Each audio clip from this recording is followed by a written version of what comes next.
On this week's edition of New York Now, Governor Kathy Hochul delivers her first State of the State address. We'll have details, and reporter Daryl Camp has reaction from top lawmakers. Then, Senate Republican leader Rob Ortt joins us with his take, and later, this week's panel has analysis and more news from the week. I'm Dan Clark, and this is New York Now.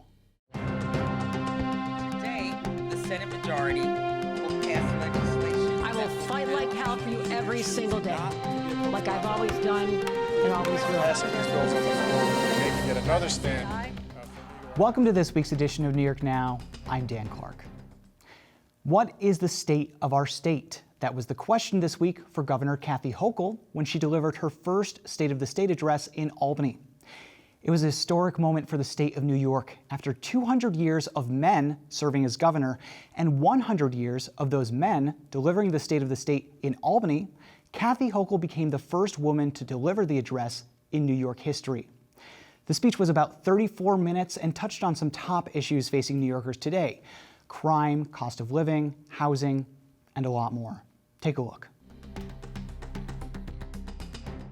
It's been 11 years since a sitting governor delivered their State of the State address in the traditional House of the State Assembly Chamber. Governor Kathy Hochul broke that trend this year, signaling a new working relationship with the legislature, which had a tense relationship at times with her predecessor. To my colleagues and partners in government, for too long, Albany's executive and legislative branches were fighting each other in that arena. No more. That ends now. It was a test of Hochul's ability to lead the state in turbulent times. The economy continues to struggle, crime is up, and the COVID-19 pandemic feels never-ending. But Hochul said New York has reached a turning point. Let us seize this moment with great confidence and optimism and create a legacy of accomplishment that will endure through the ages, a new era for New York.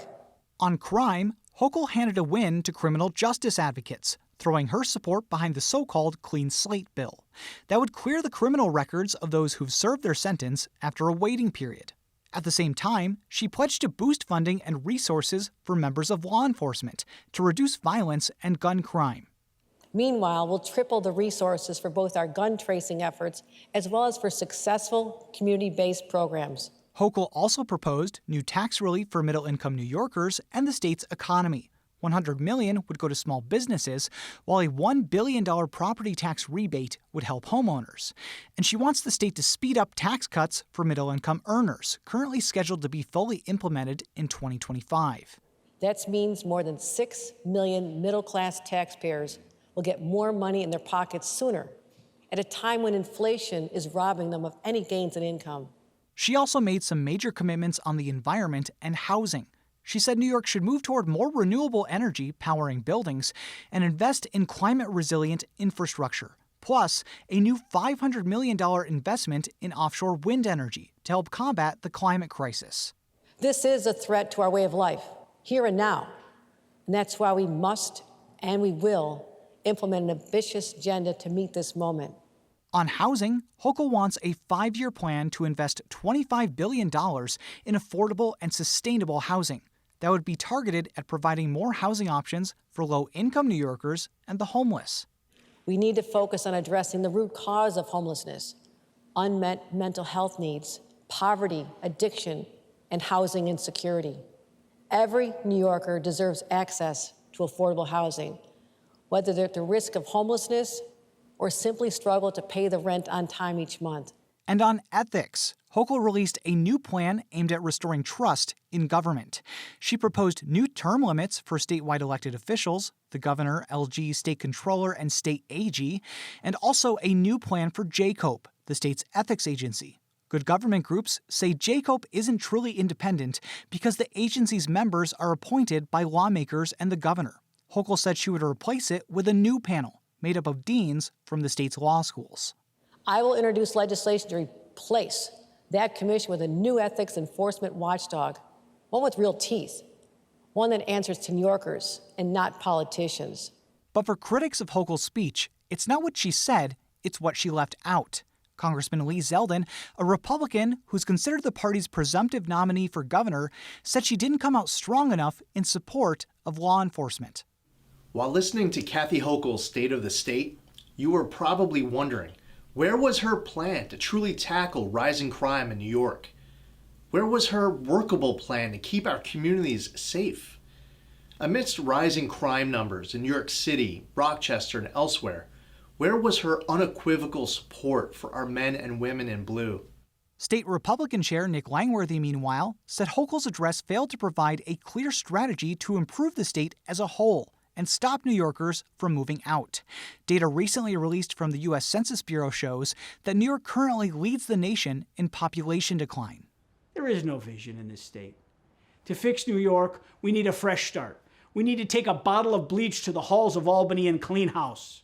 Hochul will now negotiate her priorities with state lawmakers throughout the legislative session. That ends in June. And we'll have more details about Hochul's agenda in the next few weeks when she releases her first state budget proposal. In the meantime, mixed reaction from lawmakers on Hochul's State of the State. Reporter Daryl Kemp joins me now with more. Daryl, you were down at the Capitol during the State of the State. You weren't allowed in the chamber because of COVID, but top lawmakers spoke to you right after. What did they say? That is correct. Well, the Senate Majority Leader, Andrea Stewart-Cousins, had an optimistic tone following the State of the State address, but she did admit that the legislature still needs to work out the details involved with several of Hochul's proposals. One of those issues is ethics reform, and specifically the Joint Commission on Public Ethics. As you know, Senator Krueger, among others, has had a lot of different variations on changing JCOPE so that it actually is an agency with teeth. It actually is an agency that is accountable to the people. And so I am certainly looking at what the governor is putting forward as well as what we're doing. We've got to make JCOPE make sense. Assembly Republican leader Will Barclay had a less flattering position on that speech. He said he was disappointed by Hochul's address and saw it as the governor playing it safe. I really thought it was a low-energy speech. We got huge issues in the state, whether it's economic issues, we have rising crime, and obviously trying to face a pandemic. This is a time that New Yorkers are looking for true leadership, and frankly, I didn't hear it from this governor. When it comes to specific criticisms on the Republican side, a common complaint is that there was no mention of changes to bail reform in the public safety portion of her address. Senator Tom O'Mara is the top Republican on the Senate Finance Committee and is also a member of the Senate Judiciary Committee. But there was absolutely no detail on what she's proposing.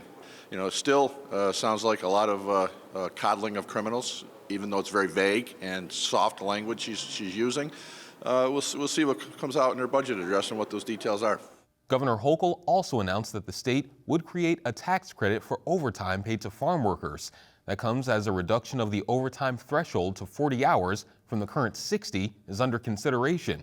Senator Michelle Henchy, a Democrat who chairs the Agriculture Committee, said the governor seems to have prioritized supporting food production given rising prices and supply chain issues.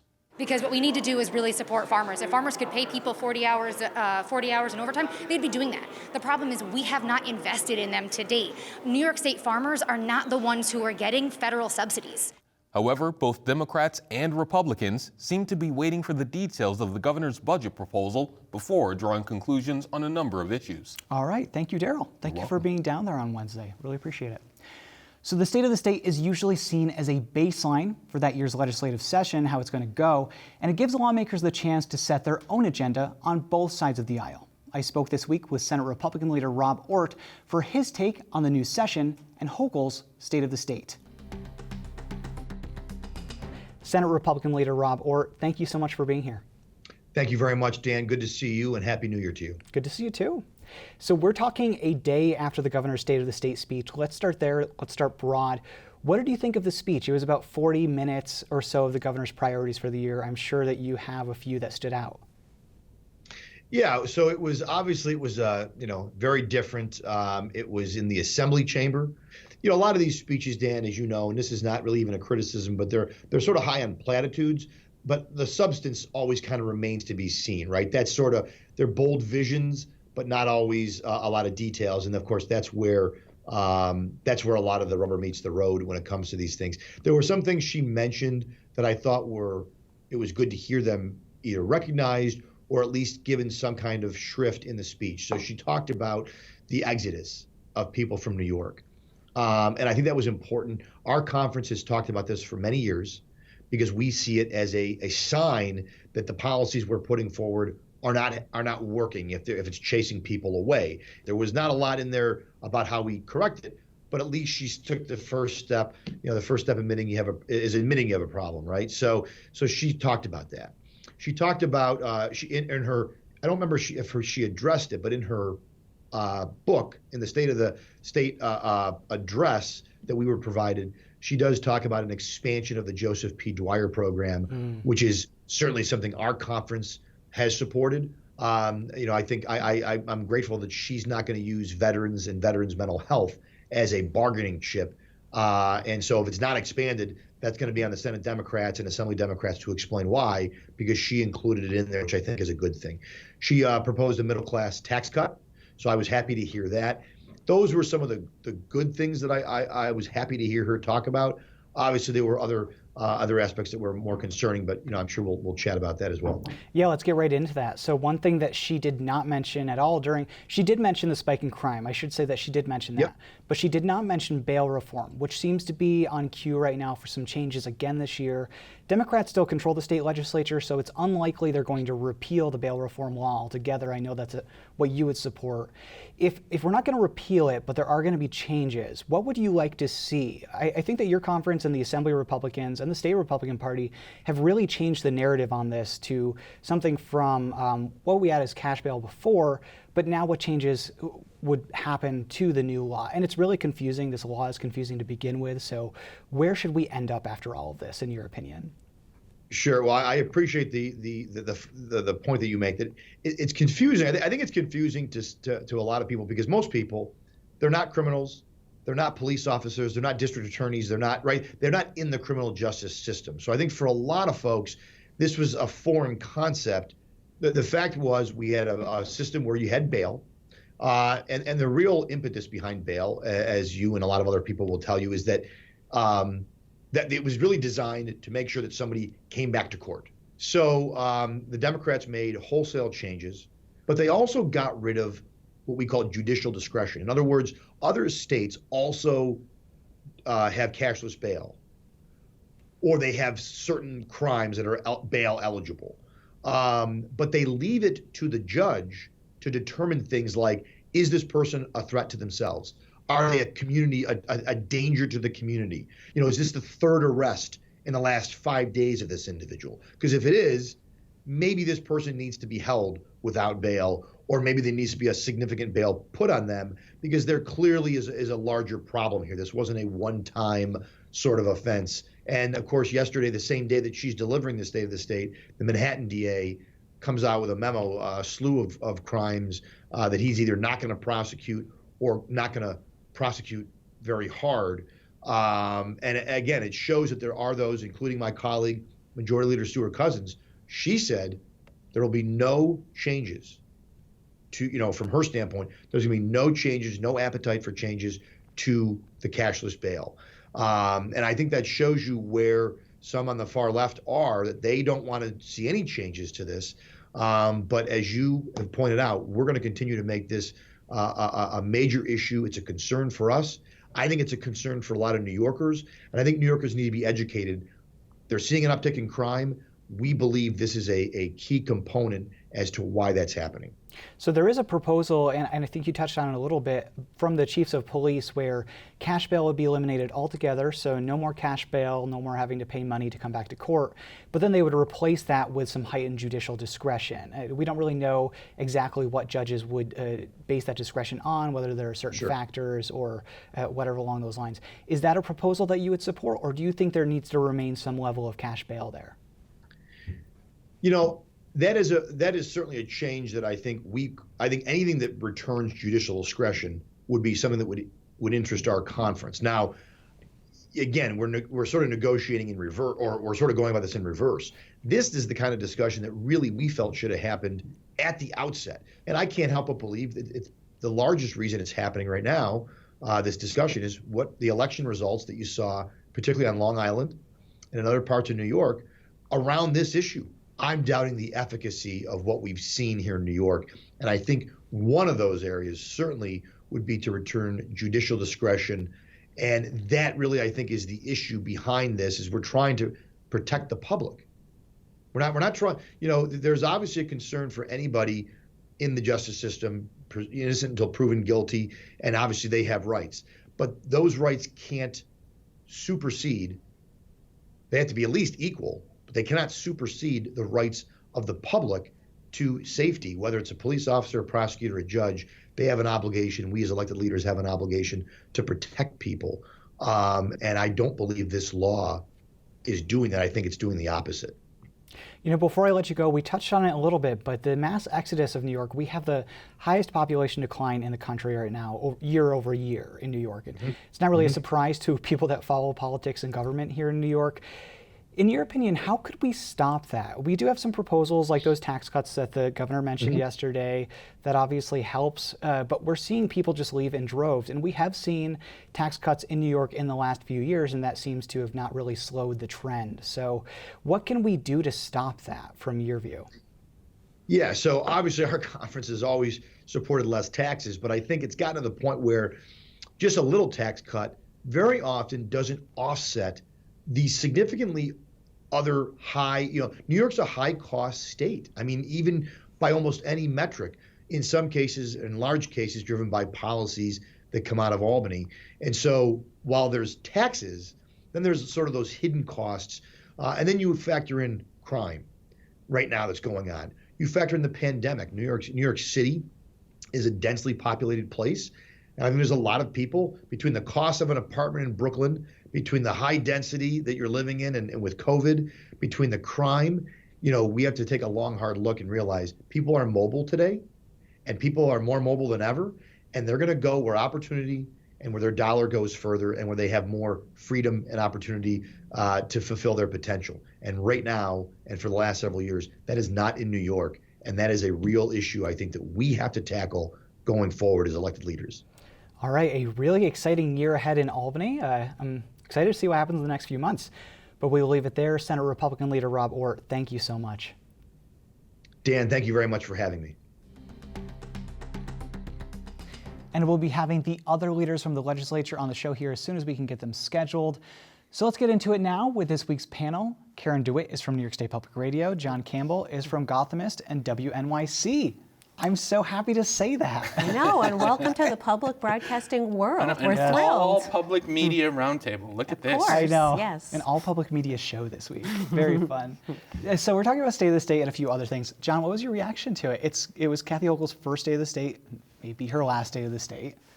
Yeah, well, I mean, she's still the front runner for election at this point. But, one of the things that really, really stood out to me, and obviously it was a theme of the speech, she called her speech a new era for New York, and that was a very clear reference to breaking from the old era, the Andrew Cuomo era. And she, right at the beginning of the speech, made a point to say that the days of petty beefs with the New York City mayor are over. I don't think she used the word beef, but that's my word. And the days of fighting for credit with the legislature are over.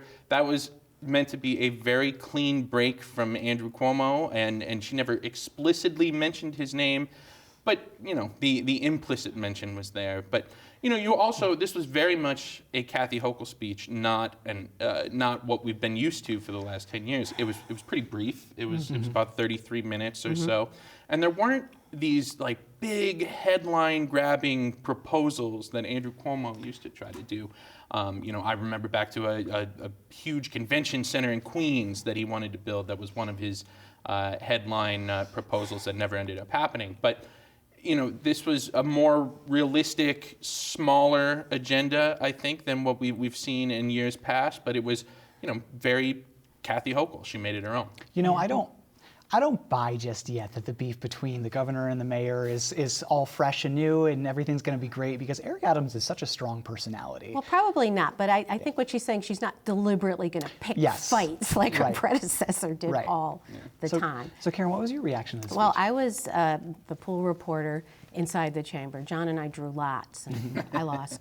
But so it was supposed to be capped at 50 people, but really it felt like there was about 10 people in there. That's what it felt like from watching the feed. It was just strange. It was so subdued, And, she didn't get any cheers when she came on, no applause for any of her proposals, no boos, no hecklers, at least. She didn't have to face that, which Andrew Cuomo had to a couple of times. But it was short, it was to the point. As John said, she laid out, this is a new era. I have some proposals, and she is talking about spending a lot of money, $10 billion on health care, a $1 billion property tax break. The state is really flush with cash because tax revenues came in higher than expected. You've got all this federal aid packages that came in. So she was able to give a lot of good news. Oh, we're going to do this, we're going to do that. And she actually has the money.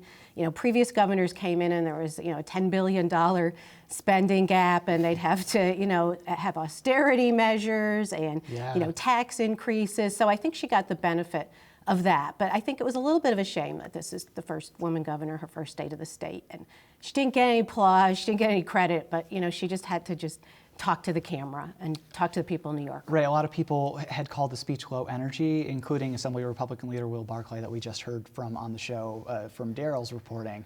Well, it's tough without an audience. Exactly, that's the thing. It really is. As you and I know, as broadcasters, when you have an audience, there's a different energy. Plus, everyone's sick with COVID. I mean, the Assembly Speaker couldn't even be there because you had to take a rapid test before you got in the chamber, and he tested out he tested positive for COVID. Something that wasn't in the speech that made not really headlines but ruffled some feathers was sexual harassment. We had this big scandal with the governor last year where he was ousted over sexual harassment. He resigned. He wasn't fired, obviously. We had sexual harassment advocates coming out and saying, we're really disappointed that she didn't make this a hallmark of the speech. And that ties into ethics and JCOPE, the state's ethics agency, and what goes from there. How are we going to replace that if we replace it? So, Karen, where do you see that conversation going? You've been through more than one ethics panel. That's right. And if JCOPE ends, I'm going to have so much more free time in my life from trying to write JCOPE stories and explain them to people. She wants to replace this troubled panel with 15 law school deans, which sounds kind of crazy, but she doesn't have a lot of options without, making a constitutional amendment change. And the law school deans could pick people, it'd be a rotating panel, and that would give some distance from the legislature and the governor that they wouldn't be able to control the panel. I mean, not as much. There's always politics that happen, but it would be a lot harder than the system now where the governor directly appoints most of the people on JCOPE, and we saw that JCOPE was really, frankly, a tool of the former governor to protect him against any troubles that he had, and he had a lot of troubles at the end. Yeah, and I think it kind of highlights how difficult it is to figure out who should be enforcing ethics rules in New York State. We've seen appointees by political, elected officials that doesn't work all the time. So the idea is law school deans that, you take 5 out of a rotating cast of 15, and that gives them some distance. But even then, I saw Blair Horner of the New York Public Interest Research Group told Karen that, law schools lobby, and JCOPE is in charge of regulating lobbyists. This new panel would be in charge of that. So the problem is there's no perfect answer. I think they're trying to get closer to a good answer. And under go ahead. I'm just going to say the bigger issue is just the culture of corruption that's been tolerated in Albany for so long that people, some lawmakers assume I'm going to get away with what I can, and they have, and I've seen very many of them through the years do that. And so when you have that culture, it's hard to police them too. If everybody kind of agreed that, we're not going to be engaged in anything unethical, it would be a lot easier. Right. And I'm not saying that other places are perfect, but there are some states where they don't get mired in corruption in the same way that it does here, right? Hope springs eternal. Right. Speaking of scandal, it is Friday morning. We are taping right now. Former Governor Andrew Cuomo is scheduled to be in court this afternoon. We're expecting the criminal charge against him to be dropped. John, I want to go to you. Are we expecting anything specific, or I guess what are we looking for here? Well, this criminal complaint, which was filed by the Albany County Sheriff Craig Apple back in October, it was kind of doomed from the start. There was this rift between the sheriff and the district attorney, David Soares, where the sheriff didn't give the district attorney a heads up. They were both kind of doing parallel investigations at the same time. They clearly weren't on the same page. The district attorney warned that the filing was potentially defective in November. I mean, so it really spelled a bad path for this criminal complaint. and that concluded this week on Monday or Tuesday earlier this week when David Soares revealed that he doesn't intend to prosecute the case. Albany County DA David Soares. So the case centers around Brittany Commisso, an aide to Governor Cuomo, who says that the governor groped her in late 2020. She's very disappointed in this. She intends to pursue a civil action or explore a civil action.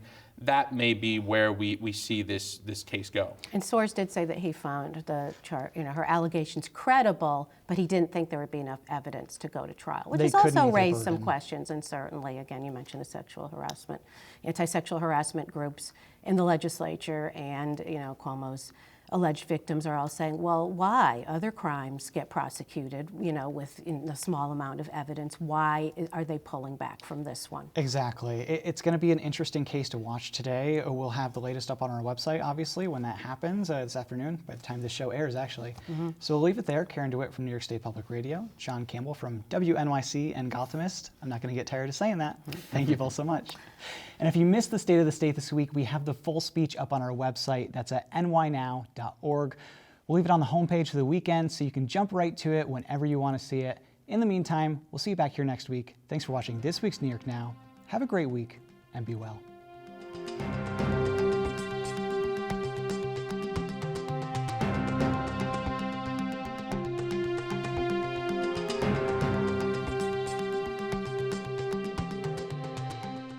Funding for New York Now is provided by WNET.